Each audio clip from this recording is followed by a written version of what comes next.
मुझे ज्ञात है प्रभु, आपका अभिवादन करने में मुझसे विलंब हुआ, किंतु मुझे आपके आगमन का आभास ही नहीं हुआ प्रभु।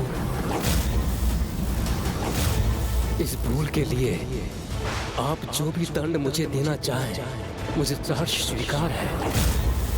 यदि इस भूल के लिए आप मेरा शीश मेरे तन से विलग करें, ये भी मुझे स्वीकार है प्रभु।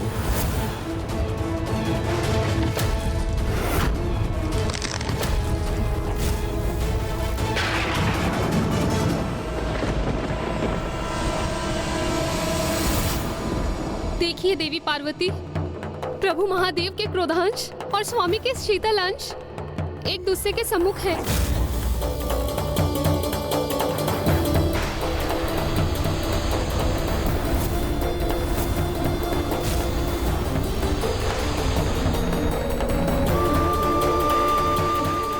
अब तो कुछ कीजिए देवी, क्योंकि मेरे स्वामी की शीतलता भला प्रभु महादेव की ज्वाला का सामना कैसे करेगी।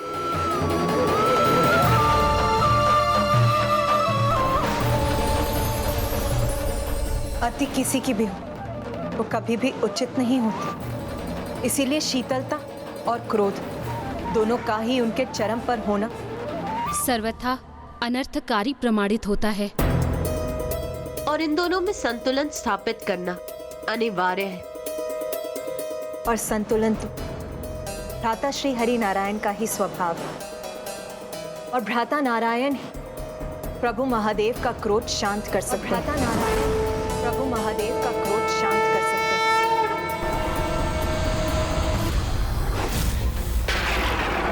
मुझे आपके आगमन का आभास ही नहीं हुआ। आप जो भी दंड मुझे आप के आगमन का आभास विलग करें, ये भी मुझे स्वीकार है। मैं अचंभित हूँ ब्रह्मदेव। एक तो आपसे एक बहुत बड़ी भूल हुई है, और फिर भी आप मेरे समक्ष शांत और शीतल होने का प्रयास कर रहे हैं। आपके द्वारा ऐसे आचरण से तो स्पष्ट है कि संसार से अनुशासन संपूर्ण रूप से मिट चुका है, जिसका आरंभ आपसे ही होता है। इसलिए नियम और अनुशासन के पालन हेतु एक बड़ा उदाहरण प्रस्तुत करने के लिए मैं आपको शापित करता हूँ। मैं आपको शापित करता हूँ।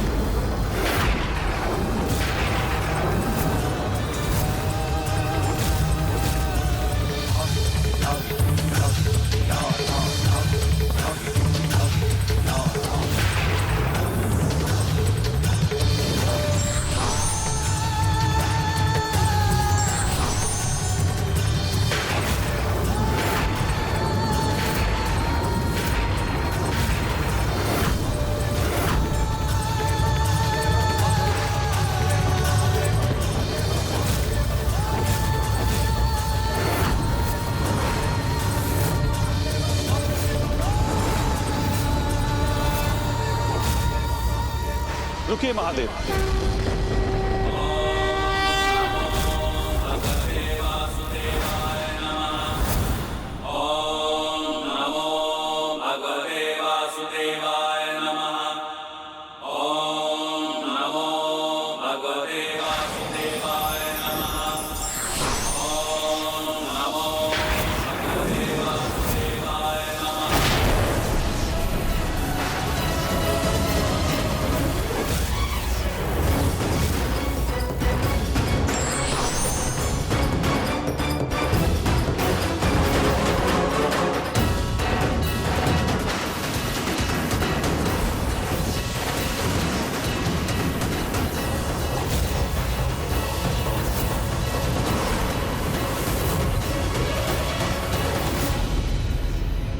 देखिए देवी सरस्वती, मैं भ्राता श्री हरि नारायण की इसी संतुलित अंश का उल्लेख कर रही थी।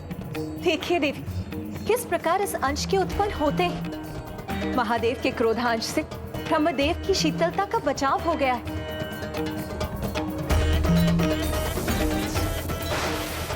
और महादेव ने भी अपने क्रोधांश पर नियंत्रण स्थापित करना आरंभ कर दिया है।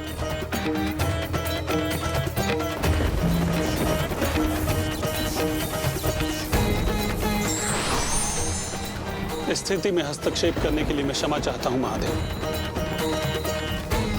किंतु मैं यहाँ उपस्थित होने के लिए विवश था ताकि आपको यह आभास करा सकूं कि आप अपने क्रोध के आवेग में ब्रह्मदेव के शीतल और शांत व्यवहार को उनका अहंकार समझ रहे हैं।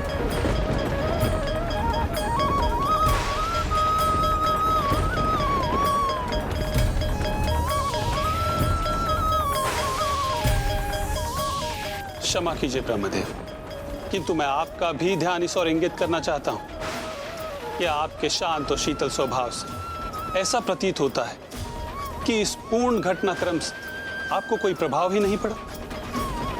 महादेव का आपके लिए प्रतीक्षा करने के लिए विवश होना और उनका क्रोध दोनों को अनदेखा कर दिया आपने। किंतु यही नियत भी था, क्योंकि हमारे अवतारों को माता अनुसुईया के संतान के रूप में अभी प्रकट होना शेष है।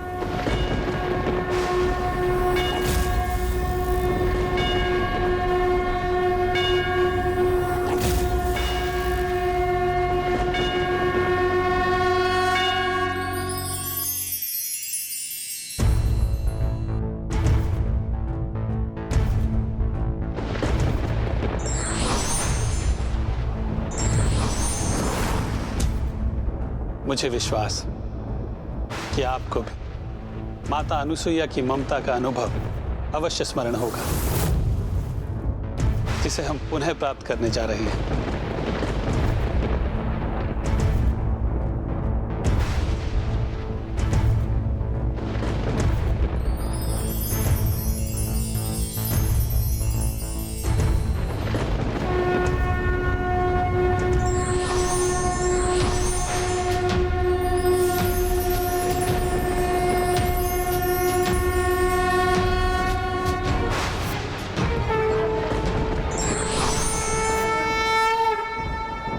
हमारे अंशों को तो उत्पन्न होना ही था। अब माता अनुसुईया द्वारा उन्हें प्राप्त करने का समय आ गया है, जिससे हम अवतार ले सकें।